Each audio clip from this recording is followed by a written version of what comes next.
చూపించలేదు, రూపం ఉంటుందండి దీంట్లో లోపల.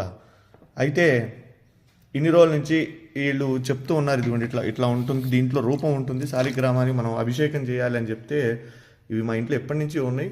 ఇవి నేను అలానే ఆరాధన చేస్తూ ఉన్నాను. ఇదిగోండి ఇది సాలగ్రామం, పూర్తిగా రాయి అనమాట సాలగ్రామం.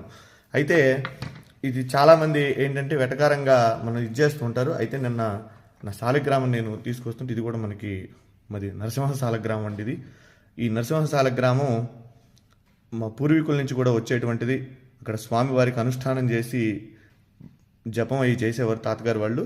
అయితే ఇది మనకి తాతగారు వాళ్ళ ద్వారా మనకి ఇచ్చారు తాతగారు. అలానే ఇక్కడ మీకు ఇప్పుడు చూపిస్తా చూడండి, ఇది సాలగ్రామం. ఇవి తీసుకొస్తుంటే నిన్న సపోజ్ ఇది పగిలిపోయిందంట సార్. ఇవి మనకి వచ్చిన తర్వాత నిన్ననే నేను గుళ్ళో ఇది చేసేటప్పుడు ఇది ఇలా ఉంది మొత్తం.